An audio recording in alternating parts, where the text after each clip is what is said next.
Welcome to the Liberated Life. Get ready to free your mind, body, and spirit in business and pleasure. Now here's your host, Robin Quinn Keene. Hi everybody, welcome to the Liberated Life. This is Robin Quinn Keene. I'm very excited today to have Stacey Golden-Lisnock on the show. Stacey and I met several months ago, and I really want what she has. So I hope that you'll see some of what you might need from Stacey too when you get to know her. So Stacey spent over 30 years helping people with their finances. Then she had a health crisis that changed everything for her. She now helps people to be ready if they should have a health issue or worse by getting personal and legal documents together now. Most people have no idea what's involved or even where to begin. So she loves helping to get the ball rolling and making it possible for everyone to say, I got it together. I really need to get it together, Stacey. So tell me a little bit about you and how you did arrive here. Really curious to know the big story. Well, it all started. I looked back at my history, and it looks like I fell into this quite just like I was born this way, right? I always was a planner, and seems like I always planned everything. I actually got through college in 3 years. That was a big plan, and then I was a homeowner by 23. That was a huge plan. And I really, that was my goal in life. I think after I got out of college and I got my first house, I had arrived, right? And then I became a financial advisor. And I was in my 20s as well when that happened. So I just love planning things. And I just want to help other people to be prepared. And what more preparation thing to be prepared for than something that happens to everybody across the board at some point in their life. They're either going to get ill or they're going to have an accident, but everybody's going to die at some point. And so there isn't anybody out there that could say, oh, that's not for me. I'm just not interested. They can say they're not interested. They can't say they're not interested. But to me, I'm like, I don't want people to think bad about me. Like after I'm gone, I don't want them going through my stuff going, oh, we thought she was all that. And turns out she didn't have any of this stuff together. And it happens to a lot of people, a lot of professional people that you think have it all figured out. They are lacking big time. But it's because they don't take the time and they don't know where to start. Mm-hmm. Well, that's very interesting. And so I was really fortunate. My brother and I were very fortunate. My mom passed away in her early 60s, almost 20 years ago. And my dad died like 10 years after, or 7 years after my mom. And they had it together. My dad was an airline captain. He was organized. My mom was a school teacher. She was organized. So when my dad passed away, he had told us, here's where the folder is. Everything's in it. All of his passwords, all of his accounts, everything we needed. And so we were through it all within, maybe 6 months. And, there are accounts to close and people to contact, and it takes time, but it was a very straightforward process. As compared to a friend that I have who's been dealing with her dad's estate for at least the last 5 years that I know of, there's always something else that's coming up, being revealed. And so since you and I met, Stacey, I've thought about, I am not as organized as I would like to be. I don't have things in such a place where my kids could just literally pick up a folder and know exactly who they needed to call and how to access my accounts. So this is a big deal because I think when I have that handled, the idea, my show is The Liberated Life, Set Yourself Free in Business and Pleasure. I think this applies to the whole thing. I am no longer concerned about that. I have the freedom of mind, right? I have the space to say, okay, that's handled. I don't have to worry about it. And it also means for my kids, they're not in the middle of something strenuous for years or whatever it is to resolve it. So how did you make that shift from working on financial advising to this particular area, which is helping people get their stuff together? So when I had the health issue, and the health issue was a virus, not coronavirus though, it was the shingles virus. And a lot of people say, oh, I had shingles too. It really wasn't that bad. Well, the shingles that I had was bad. And for all, words that you could come up with, really bedridden. And I mean, for me to walk from one part of the house, which I don't have a huge house, but from what go just to go, I was exhausted. Like there was nothing that I could actually do. And I was really thinking I might not get better. It just took so long. And so in that space and in that frame of mind, I was like, you know what? I really don't have my stuff together. And if I don't make it through this, I'm going to be revealed. I don't want that. So I thought, you know what? As long as I'm going to be doing the research and getting it together for myself, I might as well make a business. And really, the truth of it is, it's not that much different than being a financial advisor, because that's really what I was doing as an advisor, pulling together all what they have. You know, what are your assets? What are your liabilities? What are your goals? And doing it with that part of their life, where this is taking everything that they have and documenting it. And then the most important part of this whole process is having the conversations. And especially some older people, and it's not just older people, but I see it a lot in older people, they won't even go there. Like they don't want you to know their business.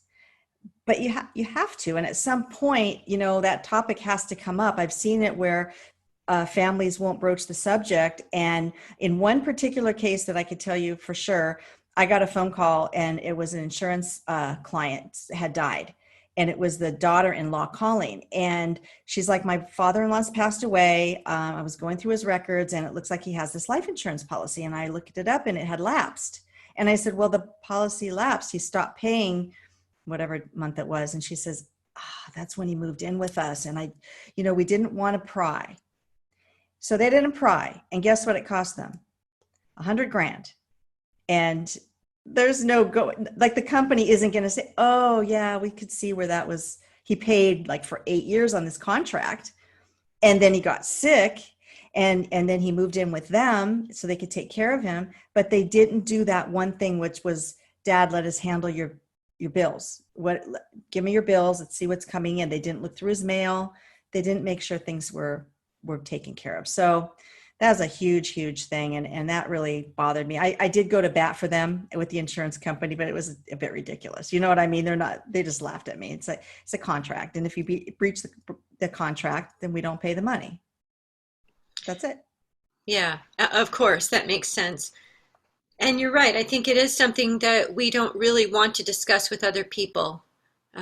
It's private, and some of us might be embarrassed by our spending, right? That could be something. Some of us could be just protective of what we have, and we don't want anybody to know because we have some weird story about, if they know, they'll expect something from me, or if they know I'm vulnerable to some bizarre attack from some scammer. Like, I don't know, but there are probably lots of stories that get tied up in having people know what we make, what we have in savings, what we're invested in, what credit card bills or debt we've incurred, right? Like, and I don't, just like you, Stacey, I don't want it, what if I had an accident and I'm gone and now it's all revealed anyway? And wouldn't it be better if it just wasn't a shock? Right. Like, I have my will, I have everything lined up. And so for my kids who will inherit everything from me, it's an easy, straightforward process of saying, here's mom's will, here are her investments, here's how it's being dispersed, here's what she owes on whatever credit she's got, right? That would be so much better on the receiving end. And the reason I'm saying this too is just my parents had their finances and all of that stuff together. But what happened with my mom when she died, young, really, early 60s, she had a whole house full of things, and she tried to go through some things, but she wasn't really well enough to get through a lot. And so I ended up with my mom's lifetime of belongings. My dad sold the house and bought something smaller. And so I literally spent 15 years sorting through my mom's stuff. So whether it's physical stuff or it's financial stuff, it is a burden when you inherit the stuff and you don't know how to sort it. So tell me more, Stacey, what kinds of documents and things do you help people pull together? I don't really have a sense of a comprehensive list. Obviously investments and a will and like outstanding debt, but is there more to it than that? Well, I created a course and it's still in the work, so I can't say that it's available yet. It is on my website though, so you can see the outline. The website's gotittogethernow.com. And so the modules I've put together, there's 6 of them. And so I'll just run through them just so you get an idea. The first one, and the reason why it's number 1, I think it's the most important if you have to like categorize them by importance, is the estate planning part.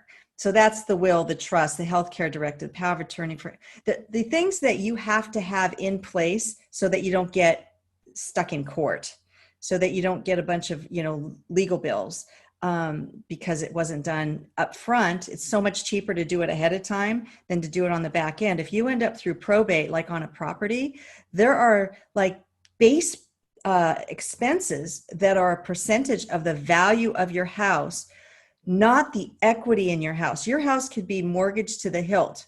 So you could have a $600,000 house and a $550,000 mortgage. You're going to get charged on $600,000 to run it through probate. And it's not cheap. So you're talking tens, if not hundreds, thousands of dollars to do a probate. And the time, and I'm in California, probate in California is a long process. So you're talking, if you've got somebody that lives out of state or out of the area, California is big, right? You could live in Northern California, Southern California. You could live in another part of the state, and it's an inconvenience and a trip and an expense and time off and all the things that you're hijacking somebody's life if you don't take care of this. And that's why that's number 1.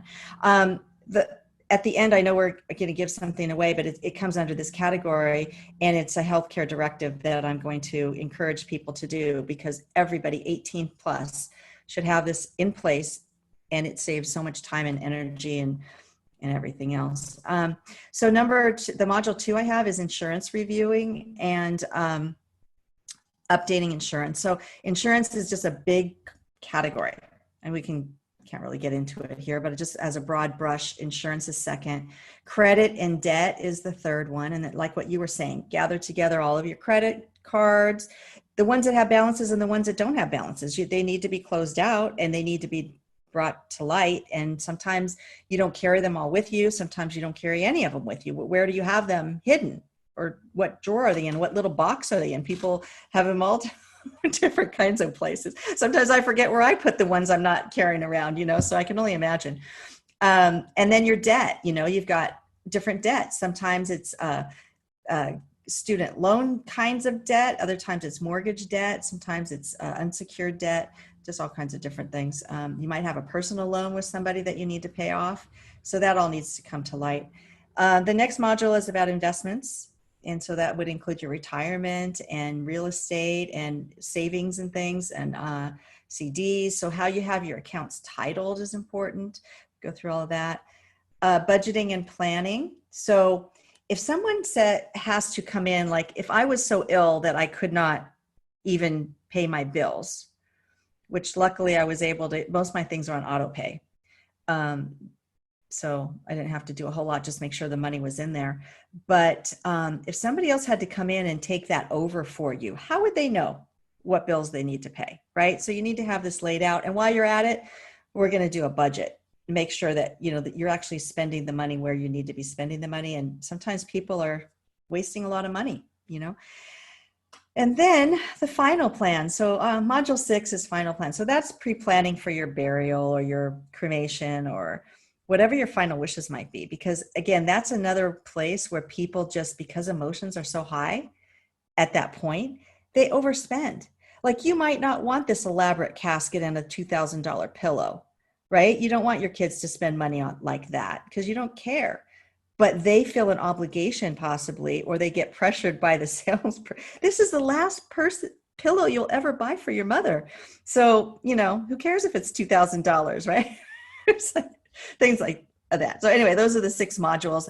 And then I do have some bonus ones. The first one I'll mention is internet and social media presence and all your passwords and things like that. So that's another area where you're at a loss. If something happens to you and you haven't disclosed how to get into your accounts, it could take years for somebody to find out things, because if you haven't done a will and you don't have a trust and you don't have a way for somebody to get into your accounts, they're not getting into your accounts. And so I've talked to people where it's been years and they still are fighting to actually get in and find out things. So it just makes life so much easier for those that you leave behind. That's quite a comprehensive list. And I know there are lists within the list, right? Yeah, absolutely. Going through this, I realized, okay, these are for people that haven't got their stuff together, right? So I don't want to make it so deep that each section takes them too long. It's not like a college course for each one of these, right? So the first one, called Got It Together, is just getting what you have together. This is what I have. This is what it looks like. Now I'm done. It's all together. We've had the conversations. The second course, I'm calling it a trilogy. My second course will be Got It Together, a deep dive. Now we look at each thing deeper. And now we see what kind of investments, what kind of insurance, what kind of debt you're in. All of it, it's a deep dive, not like the first course where all we did was just gather it up together. Mm-hmm. And then the third course is going to be Got It Together Immersion. And that's going to go way, way deeper into you, like your ancestors and your mental, like your, there's so many things in it, and it's obviously a little ways down the road, but it's more a coaching kind of a thing where you're looking at yourself and where you are in life and where your consciousness is and things like that. So it'll turn out to be more of a transformational thing with the looking at, like, my son brought this up to me, and this is why I'm saying these things, but he's 27. He goes to the doctor and they want to know his health history, family health history. He doesn't know much, right? My parents, he doesn't know anything about their health history. And not that we sit and talk about our health history. So he doesn't know how to answer the questions. And he brought this up to me, and he gets curious. So things like that, like just to know what your health history is from your ancestors, like it could just be as far back as your own parents and your grandparents, like what's going on with them. And so that's part of that, but that's where it started. And then it started growing into this other thing. And I thought, I'm really excited about the whole trilogy thing. That sounds really awesome, Stacey. All of it is so needed. And I like that there is not an initial deep dive. It's just the gathering of the awareness that I need something, the securement of whatever that thing was I needed. So if I need to go to the attorney and get my will updated or whatever, those things are really helpful because they're not top of mind. Like, they flit through my awareness, especially if somebody I know has an accident or passes away. It's like, ooh, I wonder what they had together. And then just my awareness of a couple of my clients who have been in probate in California, particularly for years and years and years. So I wanted to circle back to one of the first things you said when you were talking about these things, that it hit my radar the first time we spoke, which was that our children, if we have children who are 18 or older, they need their own healthcare directive. And I know that because there was something that came up. Well, my daughter Madeline had a baby, and I was able to be in the room when the baby was delivered and all of that, but she had to sign certain things for me to be present and to be allowed to do certain things. And that was the first time I went, oh, she is a grown-up. She's 22 and I'm her mom, but I don't have access anymore.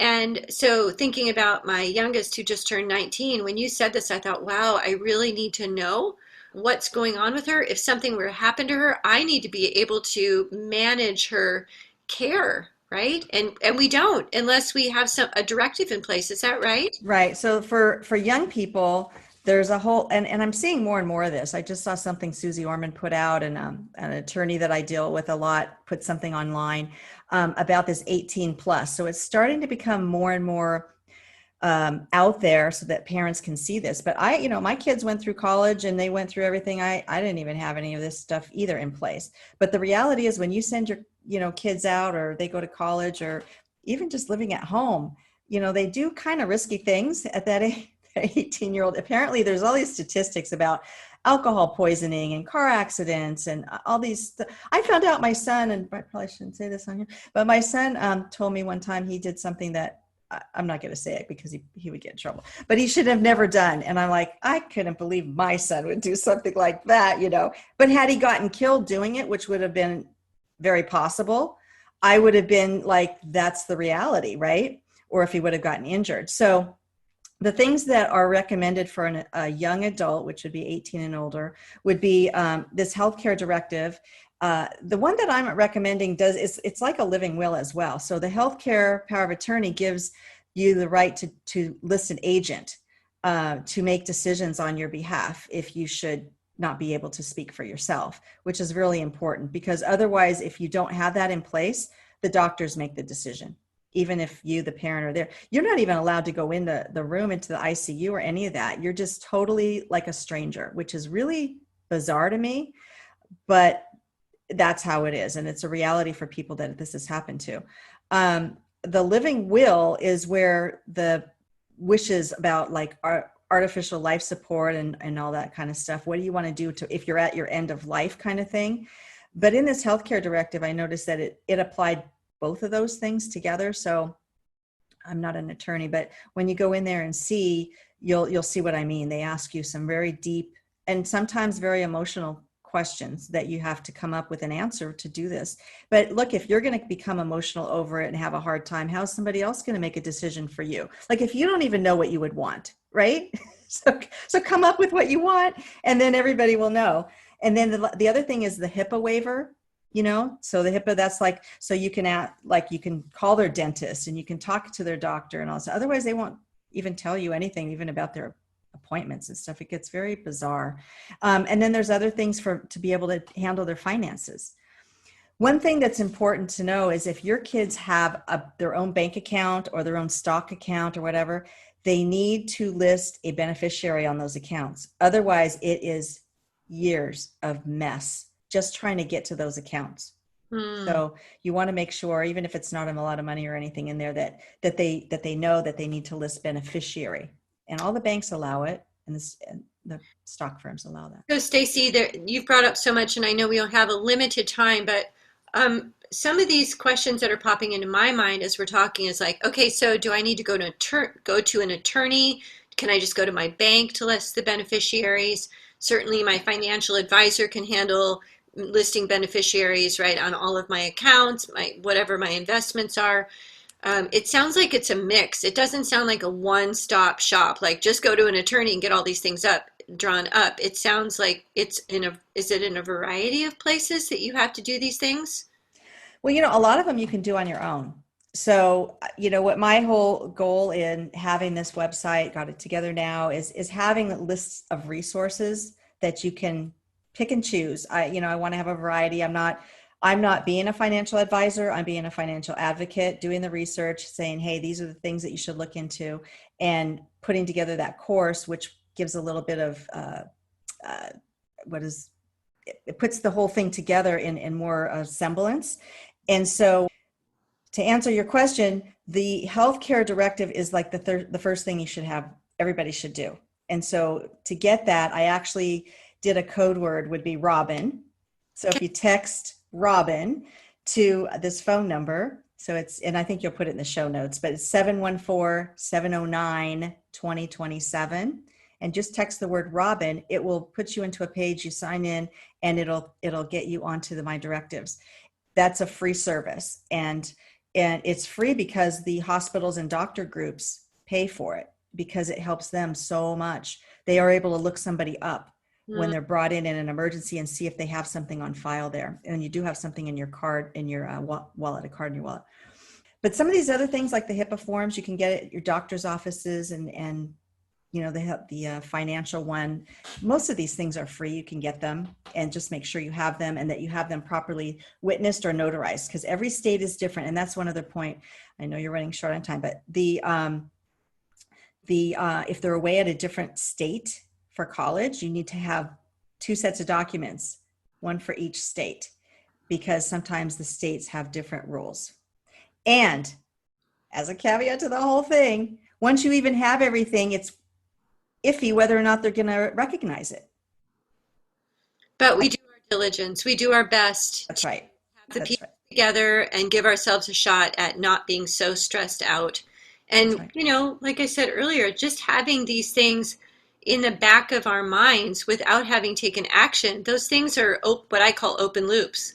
Like, I know I need to do this. And when we have those open loops, they actually drain our time and energy and they distract us. So why not just liberate yourself from that kind of worry and take care of it so it's done? And like I said, I'm so grateful to my mom and dad for handling their stuff. And I remember as a kid, I remember them going to an attorney like multiple times about a trust. And they had this whole huge plan in place so that my brother and I really had very few decisions to make about anything. And like you said, when everything's emotional, if you've had experienced the loss of a parent or anyone in your family, it is emotional. So decision making at that point is really challenging. So why not just handle it now based on, reason and logic and not so much emotion and have it ready. Well, I've loved our conversation, Stacey. I want to ask if there's anything else that you want to add before we wrap up today. I just want to encourage everybody to take this seriously. And you're so right about that freeing up. I call it like bandwidth. Like you only have so much bandwidth. That word just keeps coming up.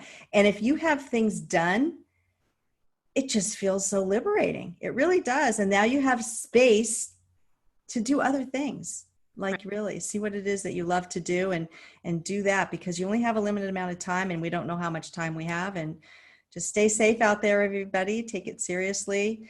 This COVID thing is a whole new reality. And I hope you'll check out my website, gotittogethernow.com, and order your your healthcare directive. Give me by typing in Robin, Robin. Wonderful, Stacey. Well, it was a pleasure having you here. And this has been a great reminder that this is something I need to take care of, and I want to take care of it. I don't need to, I want to, and I get to. And so such a great thing that you came into my life and pointed these things out, because I think we do ourselves and our children, anybody else in our family, a great service by handling this so that they don't waste their time handling whatever mess we left behind. Such a great reminder. So thank you so much. Thank you for having me. This has been fun. You're welcome. Thanks. This is The Liberated Life, and we'll see you on the next episode. Thanks for listening. If you enjoyed the show, please rate and recommend on Apple Podcasts, Overcast, or wherever you get your podcast. You can also get more great information at quittingculture.com.